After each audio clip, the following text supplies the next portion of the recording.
Ça, ce ne sont pas des choses comme de l'utopie. C'est une réalité.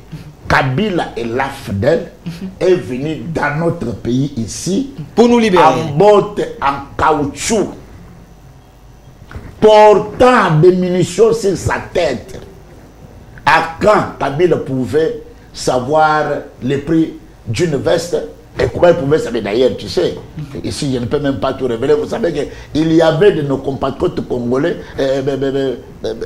qui l'apprenaient comment à vêtir même à chausser. J'ai salué Francis Kalombo. J'ai salué Francis Kalombo. Effectivement, vous l'avez salué, vous avez compris le message. Moi qui aussi je l'ai salué. Or, quand ils sont venus là, il y avait déjà les Congolais qui ont vécu mieux, qui vivent dans une bourgeoisie, qui avaient une bonne vie. Vous savez, en sciences politiques, ça s'apprend. Il y a deux types de partis politiques. Premièrement, il y a un parti qu'on appelle les partis de cadres. C'est-à-dire que les décisions sont prises au sommet et ça s'exécute à la base. Deuxième catégorie, c'est ces partis-là qu'on appelle partis de masse. Les partis de masse tirent ses origines dans des structures de base, notamment le CELIL, les sous-CELIL, la section, sous-section et la fédération. Ça, ce sont les structures de base. Vous recevez des grands et des grands hommes d'État sur ce plateau. Mais faisons de la comparativité du régime Kabila et du régime Félix. D'ailleurs, toi-même, tu le sais, pendant le régime de Kabila, voire même les ménages avaient difficile de faire nourrir même au bout des doigts leurs enfants.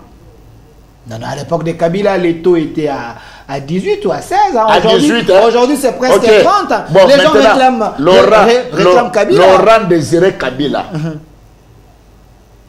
quand il est assassiné, il avait laissé le temps combien? 47, 48, quelques. Maintenant, quand Kabila prend le pouvoir, il laisse le taux à 18 000. Et à l'époque, je vais vous dire, et puis informer nos téléspectateurs, le taux de change le plus cher à l'époque, c'était en République démocratique du Congo. Les gens mangeaient par délestage. C'est vrai ça? Mais je vous dis la vérité. Le peuple a végété dans la misère, accroupi dans les souffrances. Et la République démocratique du Congo était devenue comme si c'est la République de Kabila ou de sa famille. Mais aujourd'hui, vous êtes au pouvoir, ça fait 6 ans. Qu'avez-vous fait? Parce que vous êtes toujours dans les discours. Mais je suis en train de vous citer ce que nous avons fait. Oui, vous avez dit gratuité de l'enseignement, gratuité de la maternité. Les gens ne sont pas mieux payés. Les gens ne sont pas mieux payés. Vous les payez un salaire de misère. Chers journalistes, vous avez suivi les nouveaux ministres des Finances. Et aujourd'hui, ce qu'il faut informer à nos téléspectateurs, les gens ne reçoivent plus les salaires à la date du 30 ou jusqu'au 5. Dès qu'il est le 25, le 26, les gens commencent à recevoir les salaires. Et ça, c'est une part. Ça, c'est vrai. Il y a des mesures draconiennes que l'État ou le gouvernement a pris pour éradiquer ce phénomène de malfrat. Vous savez pourquoi je le dis? Les combats que nous avons menés dans ces partis, c'est le combat d'idées, c'est le combat des tests, c'est le combat, en tout cas je vous dis que nous vraiment on se chamaillait autour des tests. S'il faut se bagarrer, on se bagarrait autour du test. Et puis il y avait un endroit pour prier, ce n'était pas dans la rue, mon très cher. Non, avec la révolution de la modernité. Ce n'était pas dans la rue, je vous dis la vérité. Nous on avait un cadre bien précis, s'il faut se battre, on se battait. Et puis même pas de coups, c'est seulement celui-ci. Les échanges. Voilà, les échanges. Entre les tests à dire, les remettre à dire, et patati patata. Et ça nous avait vraiment honoré. Voilà pourquoi tout au long de l'opposition, on était quand même un parti respecté et respectable. Alors si nous allons y aller sur ces débats-là, parce que moi je suis dans la politique de toi que je m'y mette. Et là, c'est ça vraiment, nous avons pris la boussole. Edouard Kaboya, c'est quelqu'un qui a lutté, je sais de quoi je parle. Le premier témoin, c'est le président de la République. Alors, ça c'est vrai.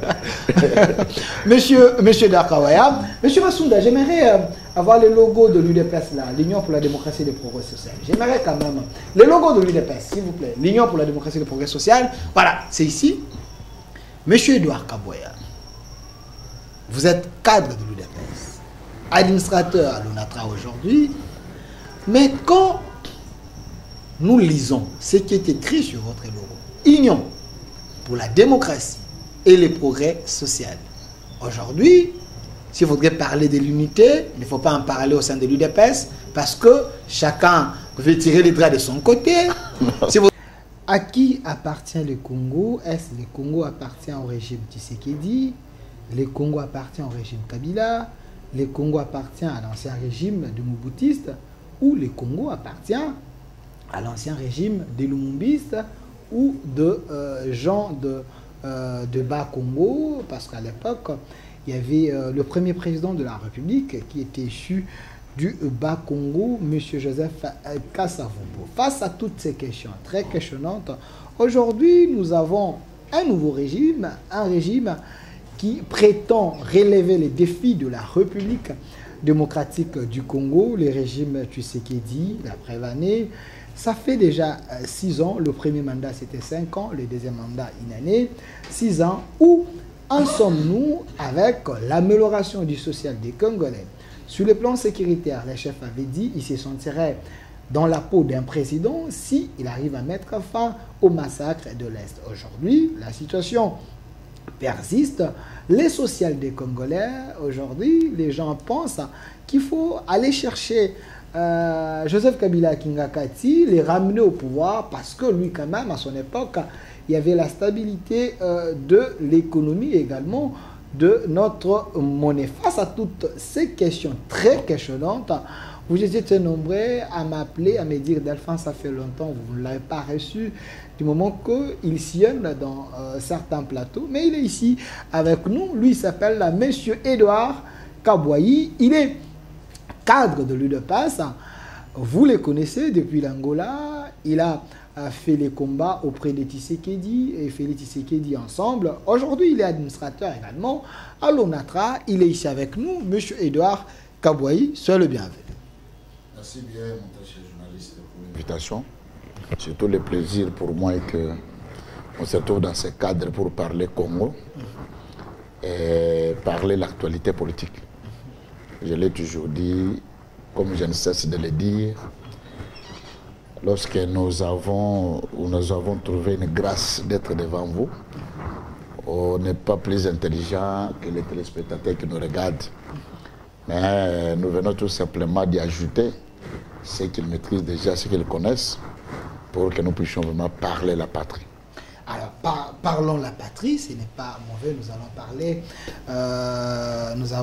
nous allons évoquer, voulais-je dire, les sujets importants qui concernent notre République, notre Congo. Mais d'entre deux jeux, M. Edouard Kaboyi, quelqu'un m'a dit, il vous connaît aussi comme un prédicateur. Et je ne vais pas soulever ces casquettes, mais une question d'abord de curiosité. Quelqu'un m'a dit, les pasteurs font la honte des hommes de Dieu en République démocratique du Congo. Vous êtes devenus des vrais stars, des hommes qui créent les scandales. Est-ce vrai?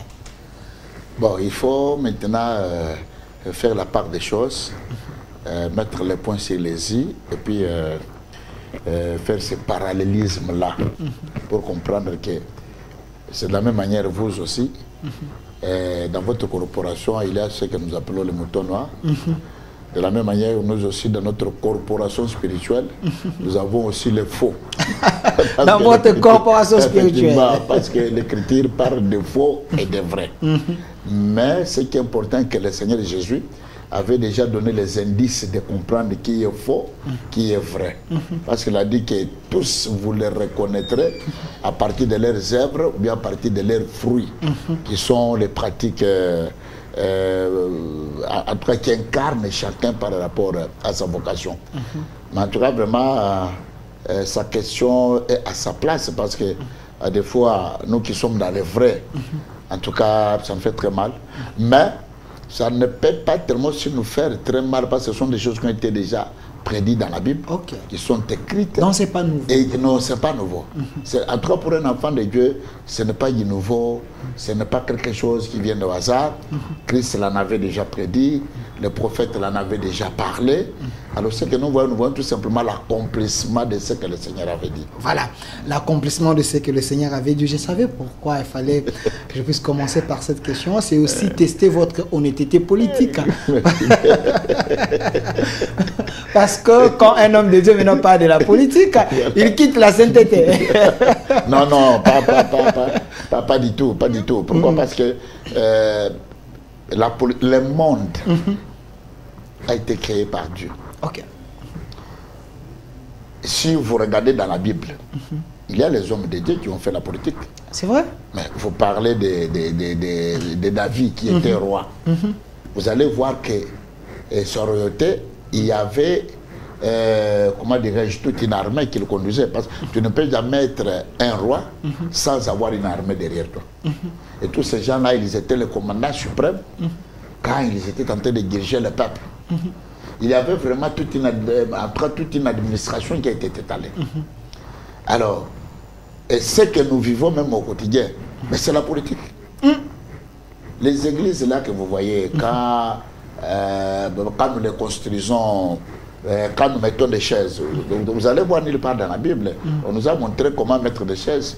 Mais quand vous entrez dans toute l'église, tu trouveras, il y a un côté où il y a des frères, un côté où il y a des... C'est la politique administrative. La politique administrative, mon frère. Donc, en tout cas, moi, je n'ai jamais vu vraiment le péché par rapport à ça.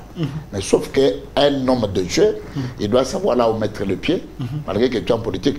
Sinon, tu risqueras d'aller adorer Satan. Parce que j'avais reçu Roger Baka dans cette émission. Les gens qui sont en train de nous suivre sur YouTube, au Centre Télévision ou Delta Télévision, allez chercher les liens où j'ai reçu Roger Baka dans cette émission Centre qui a dit clairement qu'un homme de Dieu ne peut pas faire de la politique. Parce que la politique va vous suyer, la politique va vous éloigner de la vérité, la politique va vous pousser d'agir par procuration, par l'ordre de l'autorité morale. Est-ce que ce n'est pas votre cas? Parce que vous êtes de l'UDPS, bientôt là nous allons tester votre honnêteté. Moi je recommande mon frère d'aller encore faire des investigations. Roger Baka, je précise bien. Pour aller comprendre d'abord ce que signifie la politique.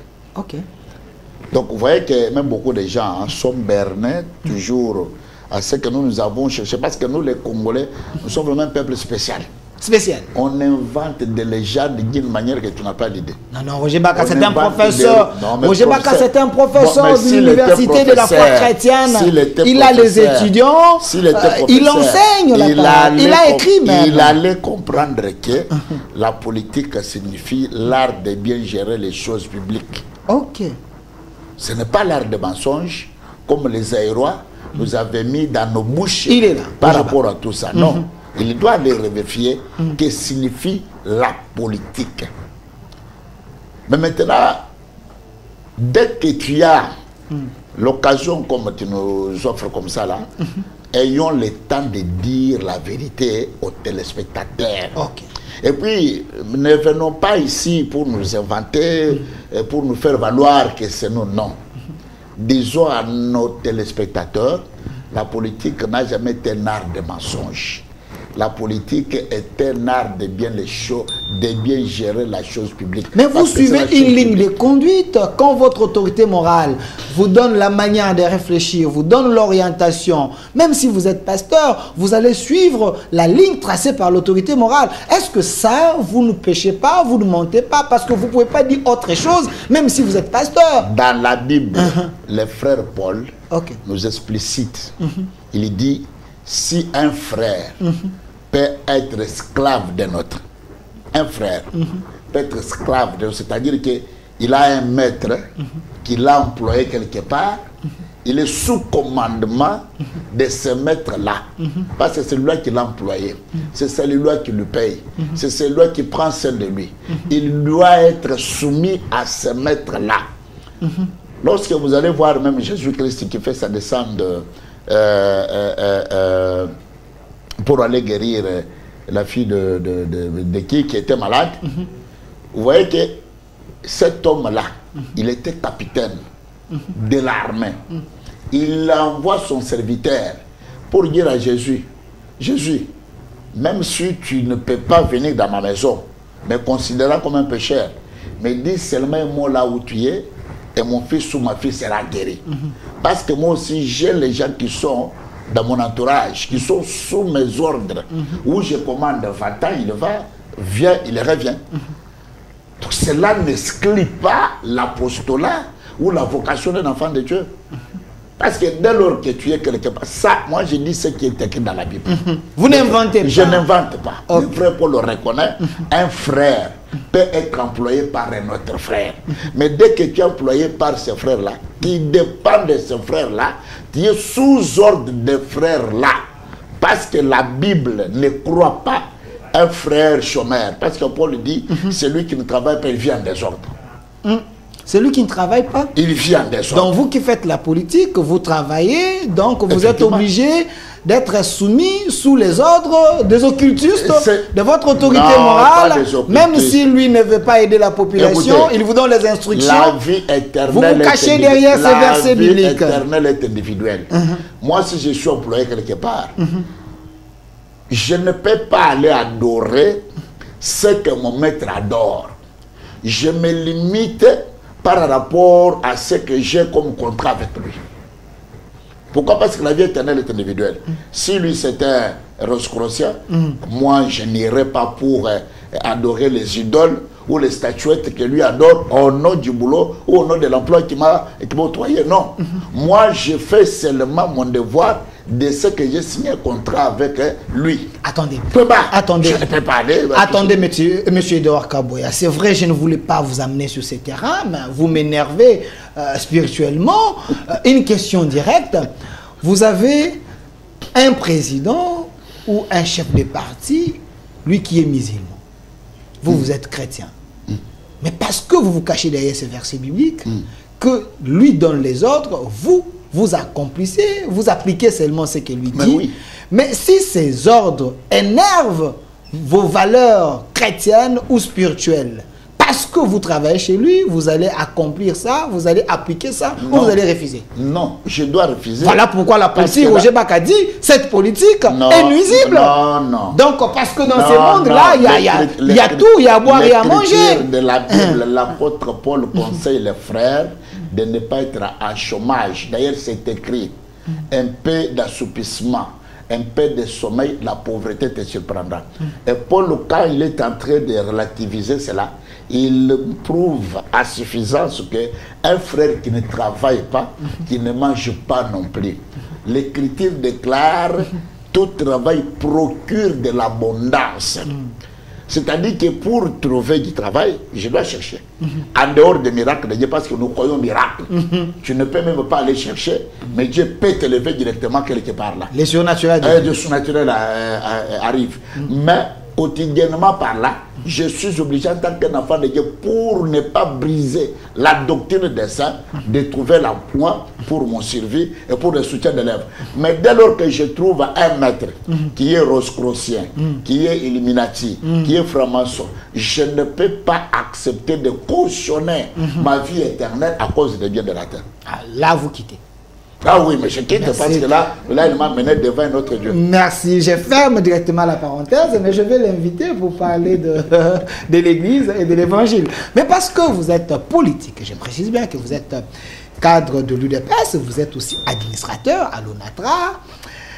Parlons d'abord politique avant de chuter sur ce qui concerne votre société. ONATRA, comme politique, l'UDPS, un parti de honte, un parti de scandale. Aujourd'hui, votre secrétaire général qui dit le peuple vit en danger, donc avec l'UDPS non-assistance de personnes en danger. Ça vous fait quoi, vous qui chantez matin, midi, soir, le peuple d'abord? En tout cas, merci bien, mon très journaliste, pour cette question.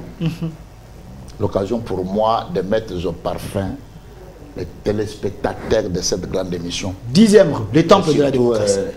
Ce talentueux journaliste que j'ai toujours apprécié de votre façon de faire, votre savoir de faire. Vous savez, en sciences politiques, ça s'apprend. Il y a deux types de partis politiques. Premièrement, il y a un parti qu'on appelle les partis de cadres. C'est-à-dire que les décisions sont prises au sommet et ça s'exécute à la base.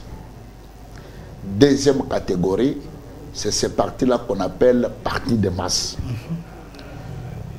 Les partis de masse tirent ses origines dans des structures de base, notamment le CELIL, les sous-CELIL, la section, sous-section et la fédération. Ça, ce sont les structures de base du parti de masse. C'est-à-dire que les décisions se prennent d'en bas pour être maintenant matérialisées d'en haut. Ok. Pyramide inversée. Pyramide renversée. Maintenant, le père fondateur de l'UDPS, pour eux, ils avaient choisi que pour être ces partis-là populaires, pour être partis-là qui tirent ces fondamentaux au sein de la population, bon, nous choisissons être un parti de masse. C'est là que l'UDPS est allé pour bâtir son idéologie, son projet de société à partir des structures de base, et c'est là que nous sommes appelés un parti de masse. Maintenant, quand vous êtes dans un parti de masse, vous êtes devant de diverses pensées, diverses opinions et diverses libertés d'expression. Maintenant, vous les dirigeants, qu'est-ce qu'il faut faire? Voilà pourquoi maintenant, le projet de société de l'UDPS se dénomme le peuple d'abord. Parce que ça tire sa force au sein de la population. C'est des structures de base qui en décident. Vous vous rappellerez, très cher journaliste, en tant que journaliste talentueux, vous savez, cette histoire que l'UDPS avait connue de Genève, où les ténors de la politique congolaise se sont réunis pour faire sortir un autre candidat qui n'était pas issu de l'UDPS. Regardez la force maintenant d'un parti de masse. La base s'est levée comme un seul homme pour dire, niet, nous, ce n'est pas tel que vous avez choisi, nous proposons notre candidat. Et ce qui a été fait, ça a été dit, et aujourd'hui, nous avons un haut cadre de l'UDPS à la mastodonte RDC. Ça veut dire que les dirigeants maintenant, qui sont à la tête de tel parti, ils doivent savoir que pour être à l'aise ou pour réaliser effectivement ce que ces peuples-là ont besoin, il faut d'abord travailler avec le peuple, répondre aux desiderata du peuple, répondre à tout ce que le peuple a besoin, parce que la force d'un parti politique, ce sont ses membres. Et s'il n'y a pas de membres, il n'y a pas un parti politique. Et voilà pourquoi moi j'ai toujours dit, partout où je trouve l'occasion d'y passer, que ce qui se passe à l'UDPS, c'est une expression démocratique. L'esthétique démocratique. L'esthétique démocratique. Parce qu'on n'est pas dans un dictat. Nous ne sommes pas connus par un Hitler. Nous ne sommes pas à la tête de cette organisation-là un chef qui décide, qui dicte les ordres, qui donne ce que lui parle. Vous, l'UDPS, vous n'êtes pas dans la logique de l'autorité morale. Non, nous ne sommes pas dans la logique de l'autorité morale. L'autorité a dit. Ah, l'autorité a dit. Et nous devons faire des courbettes, nous devons nous incliner. Non. Chez nous, et que être un cadre n'est pas un privilège, mais c'est une charge. Maintenant, quand vous avez un secrétaire général qui est censé avoir de l'auteur, de la sagesse, de l'intelligence, qui est censé comprendre la politique autrement, mais quand il tient ses discours, selon plusieurs analystes avérés, il se comporte comme un militant simple, il rabaisse même l'honneur de ces grands partis politiques, il dit des choses qui créent des troubles, qui mettent en mal la position du chef de l'État. Est-ce que vous vous sentez honoré?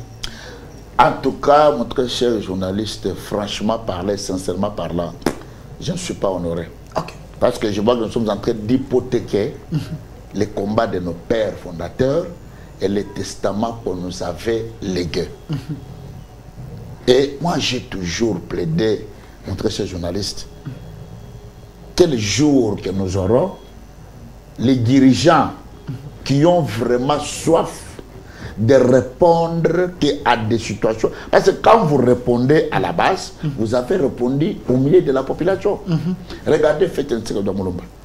Tout ce qu'il faisait pendant son séjour sur cette terre des hommes, c'était focalisé par la base, par les membres, par la population congolaise. Tout, alors tout sauf rien. Ses propos n'étaient pas des scandales. Ses propos n'étaient pas des scandales. Donc il savait quand parler, quoi dire, s'il n'y a pas à dire, s'il n'y a pas à faire, il s'était. Et vous pouvez voir que s'il dit quelque chose, même si les gens peuvent rétorquer aujourd'hui, à ne pas accepter ou de comprendre, fin de compte, tout le monde s'inclinait à sa décision. Un homme politique doit se tailler de charisme, doit savoir que faire la politique, la philosophie politique de Fétien Tshisekedi Mulumba lui disait, faire la politique c'est tout un apostolat. Et tu dois comprendre que je suis là, c'est pour vendre l'image du pays. Parce que vous devez savoir une chose, même les dirigeants qui gèrent des partis politiques, les partis politiques ne sont pas plus que la patrie. C'est la patrie qui est plus que les partis politiques. Parce que s'il n'y a pas la patrie, il n'y a pas les partis politiques. Et c'est la patrie qui crée les partis politiques. Maintenant, qu'est-ce qu'il faut faire? Il faut avoir une philosophie, il faut avoir des projets, il faut avoir ce que vous pouvez imprimer comme dynamisme qui doit quand même rester dans l'imaginaire populaire. Et à ce moment-là, tu as inscrit ton nom dans un grand livre devant la population. Est-ce qu'on peut conclure en disant, parmi les secrétaires généraux, si je peux dire ainsi, de l'UDPS, le plus médiocre, c'est Augustin Kabouya, parce que tout ce qu'il a eu à dire, l'opposition a récupéré ça pour tirer à boulet rouge des régimes. Bon, moi je ne dirais pas qu'il est plus médiocre. C'est un secrétaire général qui a fait son temps. Il faut aussi reconnaître les mérites de la personne. Parce qu'aujourd'hui, on peut tout dire, mais il faut aussi reconnaître qu'il nous a donné le résultat. Parce que l'apport d'un parti politique, ce n'est pas de trop parler ou de trop de meetings, etc. Mais c'est des résultats. Est-ce que Kabouya a donné les résultats? Ah, mais oui, parce qu'au jour d'aujourd'hui, l'IDPS coiffe les institutions, notamment au sein du Parlement et au sein du Sénat. Vous êtes sûr? Mais je vous dis, il y a des semaines ici, j'ai reçu Abraham Nwakabwanga, ici ancien directeur de la presse présidentielle, qui dit il ne faut même pas dire que Kabouya a donné les résultats. L'UDPS a eu peu de députés. S'il n'y avait pas les mosaïques, l'UDPS allait être derrière d'autres partis politiques.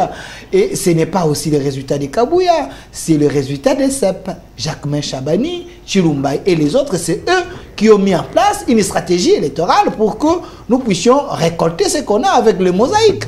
Kabouya a rien fait. Mais pourquoi vous dites que c'est lui? Mais les gens doivent comprendre. Vous savez, nous, ce qui nous tue à l'IDPS, c'est parce que si aujourd'hui Delphin est secrétaire général ou président du parti, nous t'isolons pour voir comment toi-même tu dois te baigner dans l'eau jusqu'à ce que tu dois te sécher et puis enfin nous allons voir qu'est-ce que tu as fait, qu'est-ce qu'il y a. Non. Les gens devront d'abord retenir dans leur tête que l'UDPS c'est l'union. Si nous sommes unis, soutenant celui à qui on a légué le mandat ou qui a le mandat, de parler, d'engager, d'exercer à ce moment-là, je crois que nous aurons beaucoup plus de victoires et c'est nous qui vont gagner. Maintenant, ici, les gens voient comme si c'est l'individu qui gagne à les places que je voilà pourquoi. Mais c'est le cas, il semble que c'est le cas. Il semble que les cas, moi j'ai participé à la réunion de CDP du parti où je suivis des griefs relevés contre Kabouya. Il gère le parti en autarcie, c'est un orgueilleux, c'est quelqu'un qui prend tout le pouvoir, il décide seul, ainsi de suite. Et j'ai appris il y a des jours ici que Kabouya va quitter les partis. Il semble que M. Deo Bizimou a été reçu par le chef de l'État. Le mot d'ordre est donné pour que Kabouya quitte, laisse cette chaise. Est-ce que vous ne voyez pas que Kabouya, son temps était déjà Arrivé à la fin. Il n'y a personne qui sera éternel dans un poste. Il n'y a personne. Tout le monde est remplaçable. Celui qui reste éternel, c'est Dieu. Kabou partira. Il y aura notre CG. Nous irons. Parce que du fait que le ciel et la terre existent, l'IDPS doit exister. L'IDPS doit vivre. Mais maintenant, moi, là où je suis sidéré, en tant qu'un haut cadre du parti, un combattant qui a sacrifié sa vie pour cette lutte et pour cette alternance que nous avons avec vous aujourd'hui, ce n'est pas de cette façon que nous devons souvent nous comporter au sein de notre parti. Il n'y a jamais eu un secrétaire général, un très cher journaliste, qui sort par la grande porte. Ah c'est oui, toujours dans des temps fâchés, compliqués, mais jusqu'à quand nous nous comporterons comme des petits enfants. Donc l'IDPS c'est un parti de barbares? Ce n'est pas un parti de barbares, ce sont les... En tout cas, c'est un parti de cadres. Des cadres? Mais comment vous ne respectez pas vos statuts, vos lois? C'est toujours la menace, la pression pour chasser les gens. Chacun a sa façon de revendiquer dans une démocratie. Mais ce que moi, je l'ai toujours interpellé, faisons tout, en tout cas par rapport aux tests qui nous régissent. Sinon, nous allons sortir dans les cadres proprement dit, et puis nous pouvons... Et aussi, mon très cher journaliste, on ne peut pas vraiment amener un débat comme quoi des ambitions sur la place publique. Mais Kabou avait mis une commission. Kabou avait mis une commission des ambitions. Il semble qu'il avait violé même les textes du parti. Lui-même a mis cette commission. C'était au sein du parti. Et même moi qui vous parle, je suis allé laisser de mon CV, mes ambitions.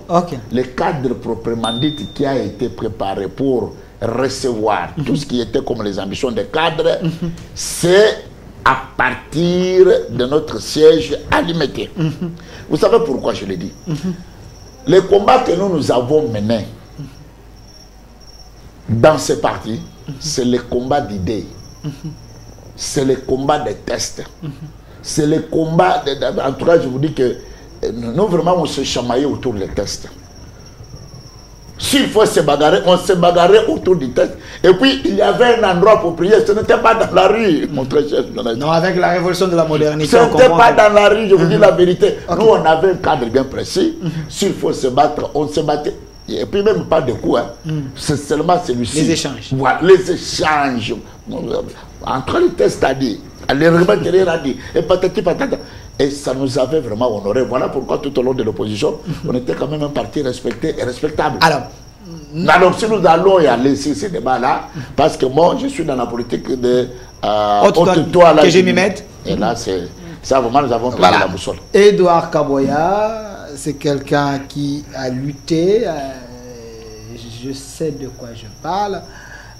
Le premier témoin, c'est le président de la République. Alors, ça c'est vrai.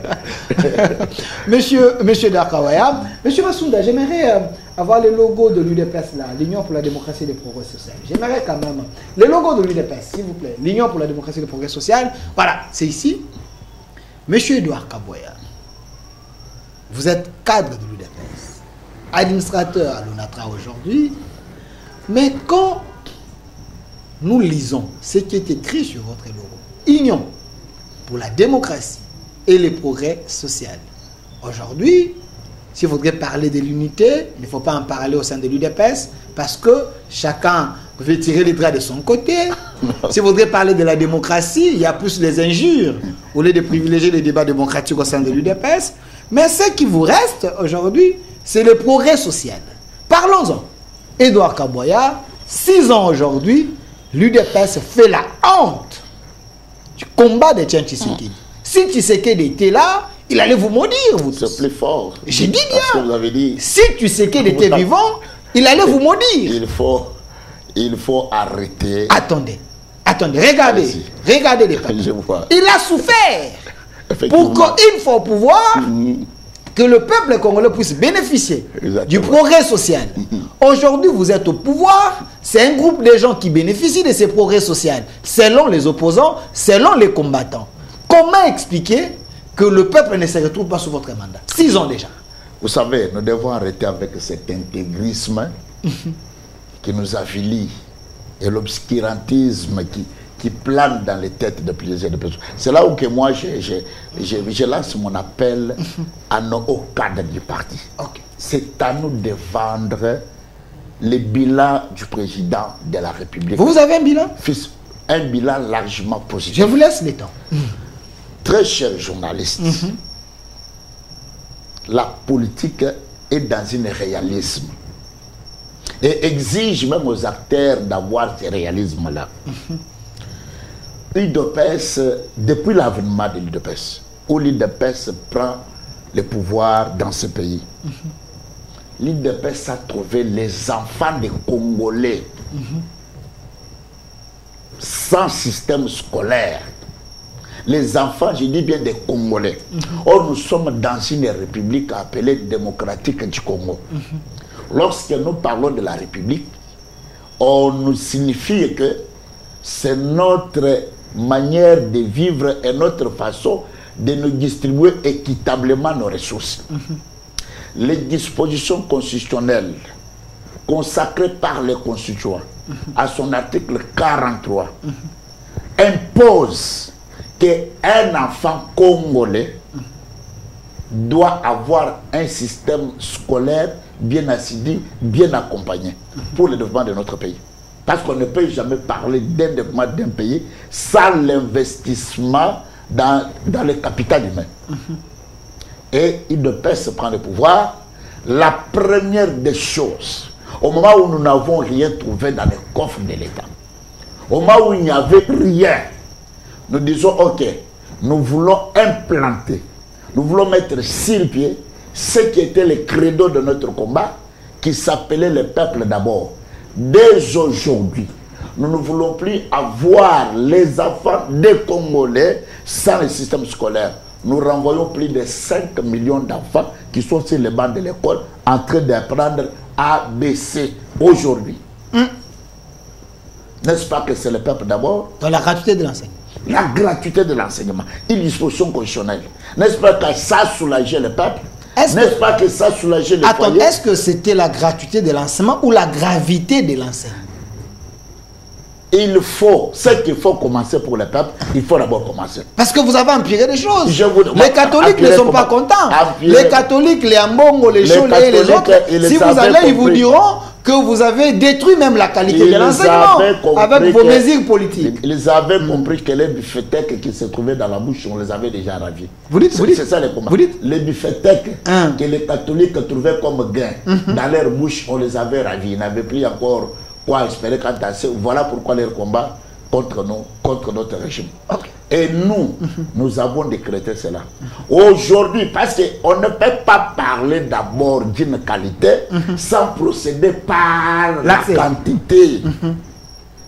Il faut absorber d'abord la quantité et commencer maintenant à faire la vanne détaillée pour comprendre qu'est-ce qui est bon, qu'est-ce qui est mauvais. Aujourd'hui, très chers journalistes, avec la gratuité de l'enseignement décrété depuis l'avènement de l'UDPS à la mastodonte RDC, nous avons maintenant plus de 1200 quelques écoles construites sur tout l'espace de la République démocratique du Congo. Il ne faut pas dire ça, il faut dire merci à Matata Pognon qui vous avait construit 1000 écoles chaque année. C'est à lui, il faut les féliciter. Vous avez trouvé les écoles. Il ne faut pas réveiller encore les vieux démons. Soyez reconnaissants. Il ne faut pas encore réveiller vraiment les vieux démons. Vous dites? Parce que vous savez ce que représente M. Matata Pognon. Et ce qu'il a fait dans ce pays. Un homme crédible, un homme respecté, un homme envié, un homme réclamé même à l'étranger. Ce qu'il faut retenir dans les têtes de nos compatriotes et de moi-même qui te parle, c'est un voleur patenté. Non, retirez. Non, mais je ne peux pas. Mon frère, écoutez. C'est un professeur d'université, c'est un député honorable encore. Donc, lorsqu'un enfant vole une petite banane, ça... En tout cas, c'est facile directement de le qualifier d'être un voleur. Mais quand la personne détourne les deniers publics qui étaient prévus de construire plus de 1000 écoles dans cette République démocratique du Congo pour soulager tant soit peu les enfants afin de retrouver leur système scolaire. et vous allez dire qu'il est crédible par rapport à quoi? Il est professeur. Regardez. Il est professeur, non pas professeur. Professeur. Il est professeur. Il est député national. Honorable aussi. Je vous dis, l'honorabilité. Je vous dis jusqu'au jour d'aujourd'hui, moi j'ai toujours demandé à la Cour constitutionnelle, nous n'avons pas vu le procès en direct public, comme on a jugé nos combattants par rapport à ce monsieur qui nous a volé l'argent de 1000 écoles. Selon vous? Volé l'argent de construction de stades, détourner l'argent de Bukambalonzo, ce parc agro-industriel, que nous on attendait que ça en tout cas ça voudrait répondre autant de besoins de la population que nous avons. Alors ça, ce ne sont pas des gens à citer devant un Congolais parce que la mort collective reste énervée quand vous citez son nom vous énerve. Je vous dis la vérité, ça énerve. Deux. Nous avons pris des mesures, toujours dans le cadre du peuple d'abord. L'UDPS. On vous écoute. Pour décréter la gratuité de la maternité dans ce programme ambitieux que nous avons appelé la couverture santé universelle. Ça existe? Ça existe. Ce programme Je vous informe.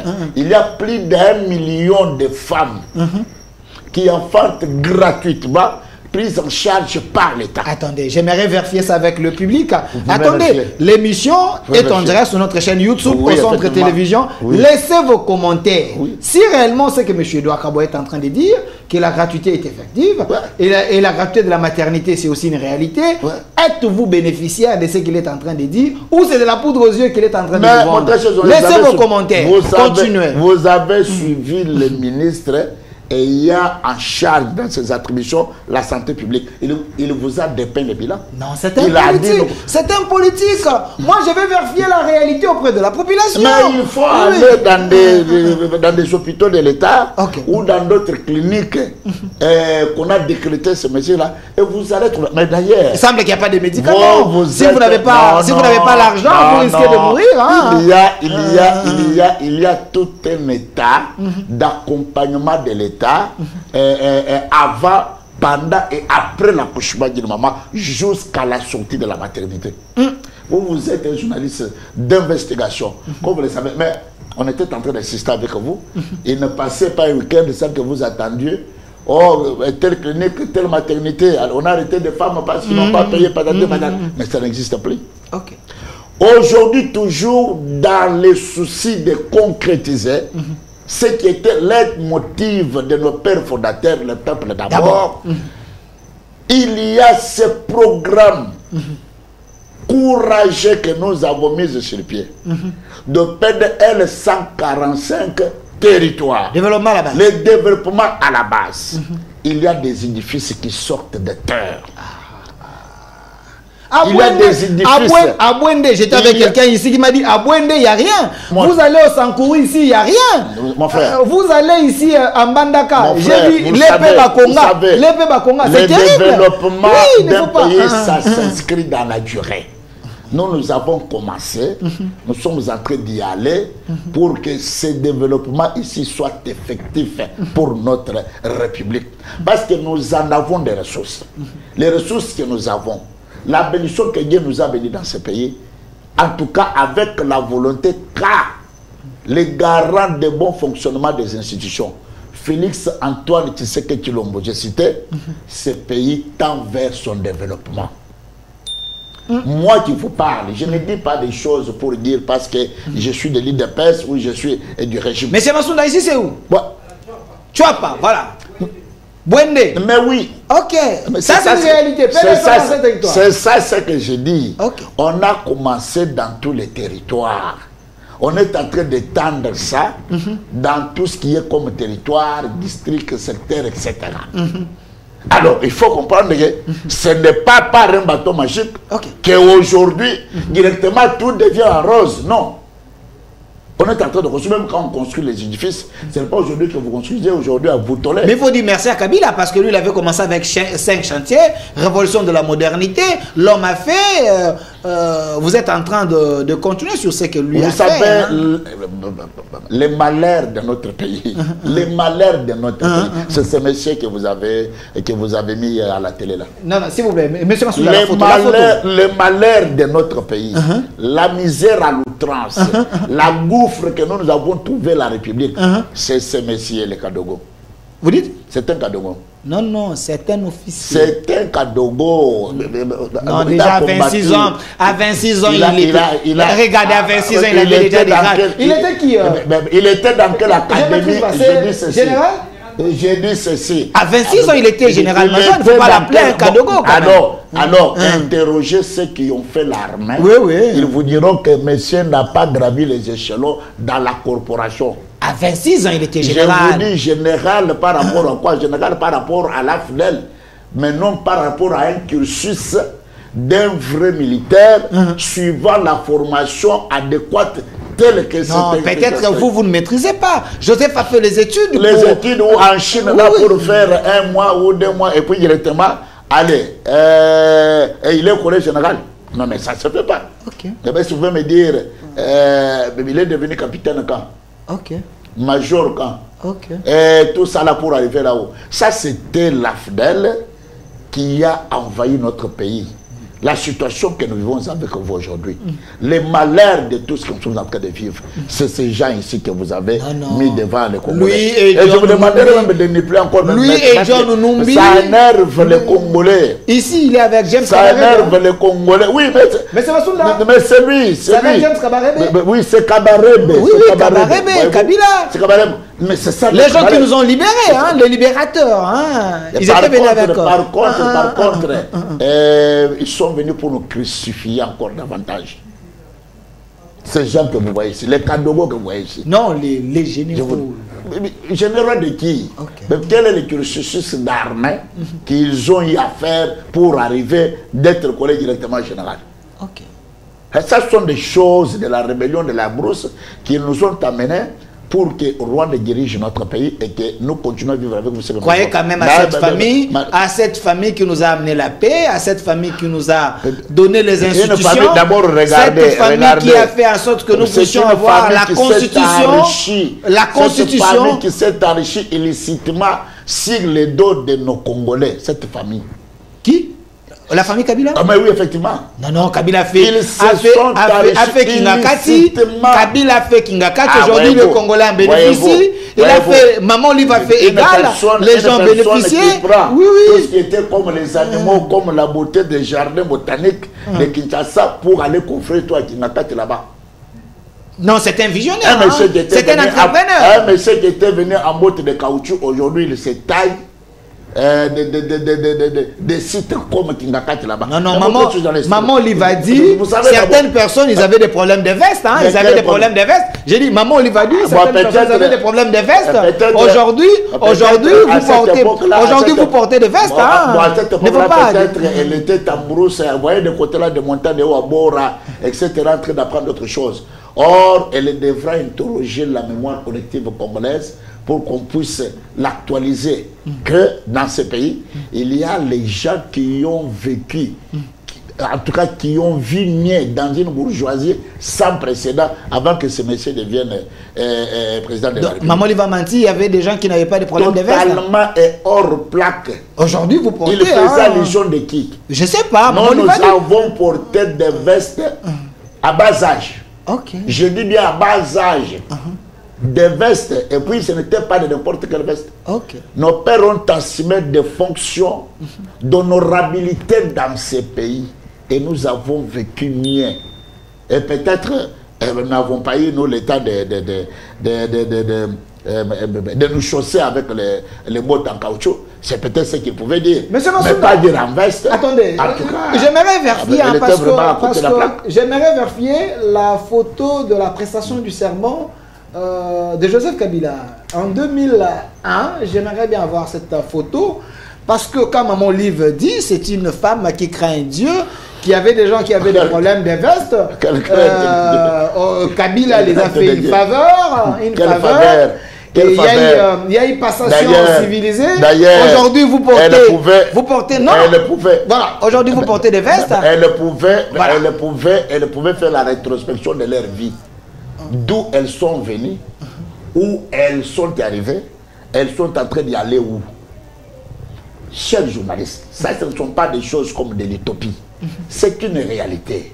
Kabila et l'AFDEL est venu dans notre pays ici pour nous libérer. En botte en caoutchouc, portant des munitions sur sa tête. À quand Kabila pouvait savoir le prix d'une veste et comment il pouvait savoir d'ailleurs, tu sais, ici je ne peux même pas tout révéler, vous savez qu'il y avait de nos compatriotes congolais qui l'apprenaient comment à vêtir même à chausser. J'ai salué Francis Kalombo. J'ai salué Francis Kalombo. Effectivement, vous l'avez salué, vous avez compris le message. Moi qui aussi je l'ai salué. Or, quand ils sont venus là, il y avait déjà les Congolais qui ont vécu mieux, qui vivent dans une bourgeoisie, qui avaient une bonne vie et qui avaient compris que nous, notre combat, ce n'était pas seulement dans ce cercle appelé famille ou quoi, mais nous devrions tendre notre combat au sein de la population. Et voilà pourquoi nous avons avancé. Alors, mais s'ils ont appris à chausser, aujourd'hui là, il y a des gens qui ont appris ça. Regardez la photo de Kabila en veste. C'est Congo qui l'a fabriqué. Vous voyez que... Ça se met d'une Congo. C'est Congo qui a fabriqué. Quand sa femme dit que certaines personnes avaient des problèmes de veste, son homme déjà... Mais attendez, ce journaliste. Et ils sont venus de la brousse. Jusqu'à entrer à Kinshasa. Le 17 mai 1997. D'où Kabila pouvait trouver l'argent. Président Kabila. Il allait... Non. Mais lui a eu à avoir ce que vous avez mis ici après la mort de soi-disant son père. Son père. Laurent Kabila. Soi-disant. Son père biologique. Non, moi je suis en train de paraphraser les fils biologiques de Laurent Mouzé Kabila. Qui Ibrahim? Ibrahim oui, et les autres qui n'ont jamais reconnu que ce monsieur appartient à la famille de Kabila. Il n'a jamais été fils biologique de Mouzé Laurent de Kabila. Et jusqu'au jour d'aujourd'hui, depuis qu'Ibrahim avait lancé l'appel à tous ces malfrats de venir contredire par un test de l'ADN. En tout cas, retirez pas de malfrats. Pas de malfrats, retirez. Bon, j'ai reçu Ibrahim Kabila ici. Nous avons eu avec vous un jour les rapports de Panama Papers. Oui, Panama Papers. Qu'on nous avait dit que dans les paradis fiscaux, la famille Kabila a pris de 15 milliards de dollars. Ça, c'est un crime contre l'humanité. Non, Pius Romain l'a démenti. Pius Romain a démenti cela sur mon plateau. Il vit congénitalement à ce cordon ombilical là. Pius Romain? Mais est-ce qu'il peut vous dire la vérité? C'est un journaliste d'investigation. Il vit ce cordon ombilical à Kabila. C'est un kabiliste avéré. Ah, ok. Ah, mais lui, c'est un kabiliste avéré. J'étais aussi avec Jean-Marie Kassamba ici qui m'a dit c'est des faux fouillants. Kabila, c'est quelqu'un. Faux fouillants là-bas. Bon, prenons le cas. Kabila a géré notre pays pendant 18 ans. Très cher journaliste, tu ne sais pas que tout a été privatisé au nom de la famille Kabila au détriment de la production locale. Tu ne sais pas. C'est une réalité. Égale tout ce que vous savez là. Et c'est la famille Kabila qui avait taillé ce pays sur même les passeports, c'était Jeannette. Non. Soi-disant. Je sens l'esprit de l'évêque Moukouna en vous. Je sens l'esprit de l'évêque Moukouna en vous. Parce que lui, quand il disait que... Ça sont des réalités que tout Congolais connaissent mieux. La famille Kabila est venue en botte de caoutchouc en RDC. Vrai ou faux? Vrai. La famille Kabila n'avait rien. Ils ont eu l'opulence là où? Et pourquoi ils avaient institutionnalisé le pays sur leurs messieurs? Les passeports, c'était Jeannette. Les concessions, les plaques d'immatriculation, c'était Zoé. Et tout. Un régime... En tout cas, c'est terrible. Donc le chef de l'État a raison. Le chef de l'État a raison quand il a dit, il a nommé Constant Moutamba pour aller ressusciter certains dossiers. Les cadavres. Les placards vont s'ouvrir et nous allons fouiner dans le passé. Il n'y aura aucun crime qui restera impuni. Donc le chef a raison quand il dit que le pays a été plus pillé dans le passé. Je vous dis, mon très cher journaliste, je l'ai dit ici, non? Je suis devant les médias. Vous n'êtes pas n'importe quel journaliste. vous recevez des grands et des grands hommes d'État sur ce plateau. Mais faisons de la comparativité du régime Kabila et du régime Félix. D'ailleurs, toi-même, tu le sais, pendant le régime de Kabila, voire même les ménages avaient difficile de faire nourrir même au bout des doigts leurs enfants. Non, non, à l'époque de Kabila, les taux étaient à 18 ou à 16. Hein. À 18, hein. Aujourd'hui, c'est presque 30. Bon, les gens réclament Kabila. Laurent Désiré Kabila, quand il est assassiné, il avait laissé le temps combien? 47, 48, quelques. Maintenant, quand Kabila prend le pouvoir, il laisse le taux à 18 000. Et à l'époque, je vais vous dire, et puis informer nos téléspectateurs, le taux de change le plus cher à l'époque, c'était en République démocratique du Congo. Les gens mangeaient par délestage. C'est vrai ça? Mais je vous dis la vérité. Le peuple a végété dans la misère, accroupi dans les souffrances. Et la République démocratique du Congo était devenue comme si c'est la République de Kabila ou sa famille. Mais aujourd'hui, vous êtes au pouvoir, ça fait 6 ans. Qu'avez-vous fait? Parce que vous êtes toujours dans les discours. Mais je suis en train de vous citer ce que nous avons fait. Ouais, vous avez dit gratuité de l'enseignement, gratuité de la maternité. Les gens ne sont pas mieux payés. Les gens ne sont pas mieux payés. Vous les payez un salaire de misère. Chers journalistes, vous avez suivi les nouveaux ministres des Finances. Et aujourd'hui, ce qu'il faut informer à nos téléspectateurs, les gens ne reçoivent plus le salaire à la date du 30 ou jusqu'au 5. Dès qu'il est le 25, le 26, les gens commencent à recevoir le salaire. Et ça, c'est une part. Ah, ça, c'est vrai. Il y a des mesures draconiennes que l'État ou le gouvernement a pris pour éradiquer ce phénomène de malfrats qui veulent déstabiliser notre économie par des billets verts. Et aussi, c'est ici que moi je lance l'appel. Les Congolais, souvenez-vous, nous sommes le 15 août 2011 au stade de Martyrs, lors de la campagne électorale. Notre héros national, le feu président Étienne Tshisekedi Mulumba, nous a légué un testament en nous disant: aimons-nous les Congolais et aimons notre pays. Mais regardez aujourd'hui les Congolais, nous dollarisons vraiment l'espace économique de notre pays en lieu place de nos francs congolais que nous avons. Alors comment voulez-vous que l'État même, au-delà de ses efforts, il pouvait maîtriser ce taux de change? Mais tout ce que nous consommons nous vient d'ailleurs. Mais vous étiez ici, il fallait quand même favoriser les entrepreneurs congolais, les commerçants congolais. Mais tout est entre les mains des Indiens, des Pakistanais, les Européens, ainsi de suite. Parce que vous n'avez pas une vision économique, vous le régime. Il n'y a pas un pays du monde qui vit seul ou qui se suffit. Vous n'avez pas une vision économique propre à votre pays. Je vous l'ai dit. Je vous dis et je vous l'ai dit. Si vous comparez la République du Congo et la République d'Angola et la République de Brazza et d'autres pays du monde qui croupissent par rapport à l'instabilité économique de ce pays-là, mais mon frère, vous allez regretter. Aujourd'hui, je vous donne l'information.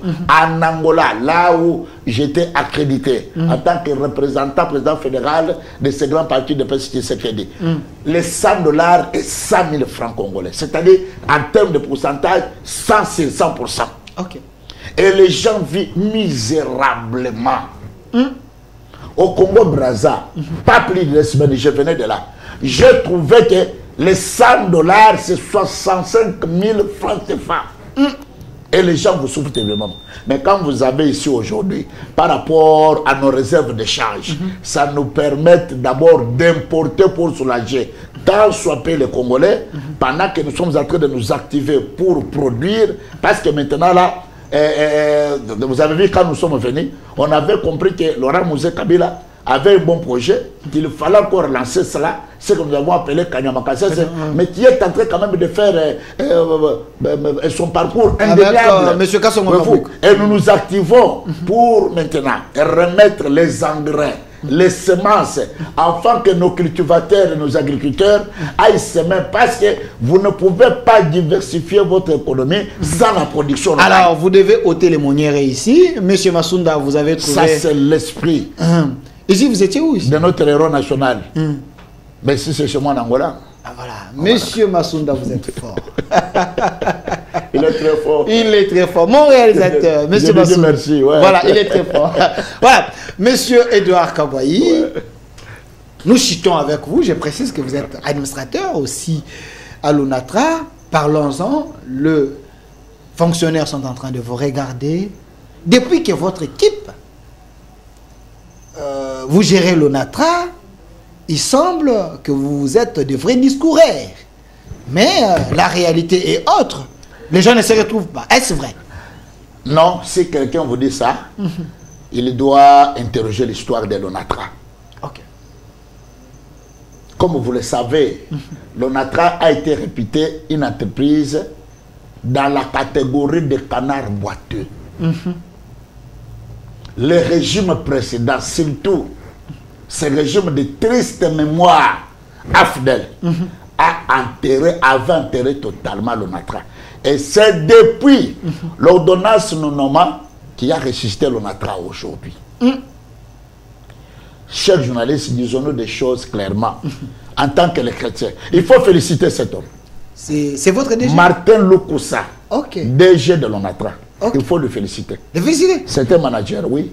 Qu'est-ce qu'il a fait? C'était manager. Qu'est-ce qu'il a fait? Mais aujourd'hui, vous n'entendrez plus les bruits de grève, les bruits de cercueil qui nous faisaient tout le temps. À Golgotha.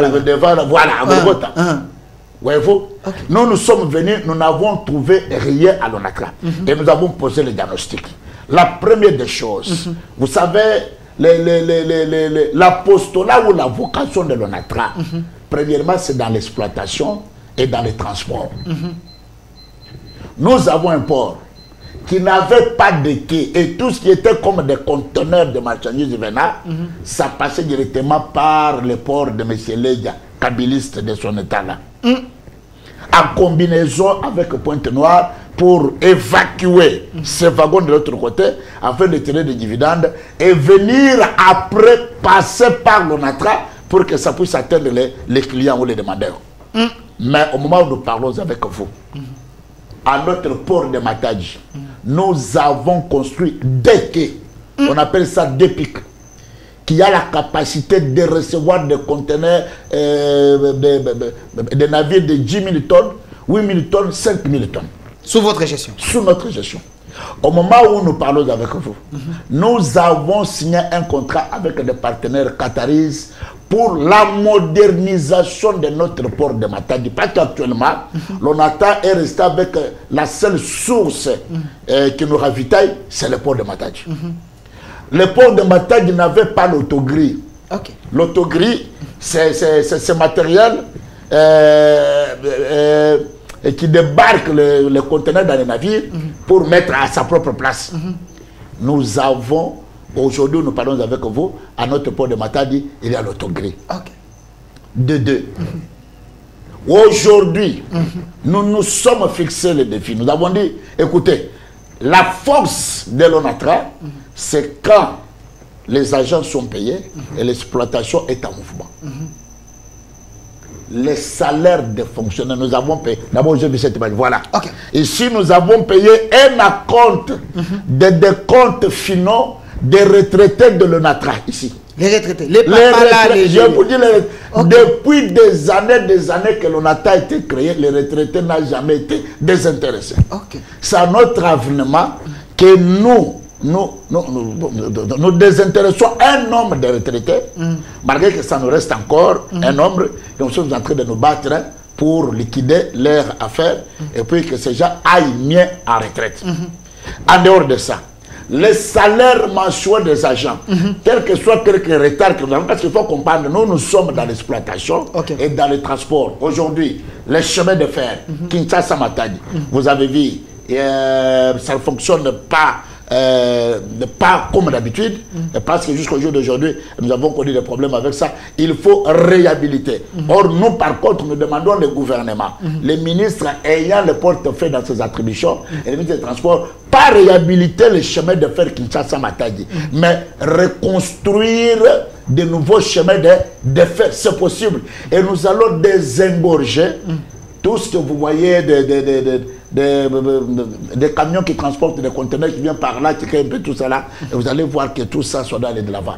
Donc, depuis notre avènement, l'ONATRA est en train de faire surface, l'ONATRA est en train de briller maintenant, et c'est le mérite du conseil d'administration où nous sommes là, et puis avec monsieur Martin Loko-Sachibam, qui est le DG, et avec son adjoint Gabin Lolendo, et nous au conseil d'administration avec le président du conseil, Mathieu Mananga, et nous tous les administrateurs, nous sommes en train de tenir le flambeau. Et l'ONATRA d'aujourd'hui ne sera jamais comparé à notre ami. Merci, monsieur Edouard Kaboya. Je salue mon vieux Gabin Lolendo que j'ai reçu plusieurs fois. Je le salue, c'est un homme intelligent. Il est de l'UNCS, c'est un homme très intelligent. Merci, merci quand même. Mais j'aimerais vous inviter que nous puissions parler uniquement de l'ONATRA parce que j'ai senti là, vous étiez sous l'onction quand vous parlez de l'ONATRA, monsieur Edouard Kaboya. Regardez la caméra, 30 secondes, le mot de la fin, on retient quoi? Moi, je dis à notre peuple de s'unir autour du président de la République, de soutenir le président de la République. Les combats qu'on est en train de nous faire, la guerre d'expédition qui est à l'est là-bas, ce n'est pas pour Félix Tshisekedi et sa famille, c'est pour nous tous. Voilà pourquoi dans ces 6 axes, il avait parlé à un autre axe qui s'attelle sur la sécurité pour tous. Aujourd'hui, nous sommes en guerre. La guerre que Rwanda nous fait là, ce n'est pas le Rwanda qui nous fait cette guerre, mais c'est les multinationaux derrière le Rwanda et la communauté internationale. Mais je sais, il n'y a pas une armée du monde qui peut vaincre la volonté populaire. Un peuple uni déterminé derrière Félix Antoine Tshisekedi Tshilombo, commandant des forces armées de la République, nous allons vaincre ces ennemis-là. Soyons unis. Ne nous laissons pas distraire avec des discours de ceux qui veulent nous diviser pour régner sur nous, notamment les discours de tribalisme, parce que celui-ci est de telle région, telle région. Non, nous avons tous la même patrie qui s'appelle la République démocratique du Congo. Voilà pourquoi on nous appelle, nous sommes les patriotes. Merci, M. Edouard Kaboya, cadre de l'UDPS, administrateur à l'ONATRA. Merci d'avoir répondu à notre question et à répondre aux questions très questionnantes. Merci également à l'équipe, à l'émission. Vous allez suivre ça sur notre chaîne YouTube, au Centre TV et Delcas Télévision. Et laissez plus vos commentaires. Je vous exhorte, chers Congolais, laissez des commentaires. Parce que nous ne connaissons pas tout. Vous également, vous pouvez nous aider en écrivant. Nous allons lire et comprendre quelque chose. Je pense que ça serait mieux. Un grand merci à l'équipe qui m'a accompagné aujourd'hui une fois de plus.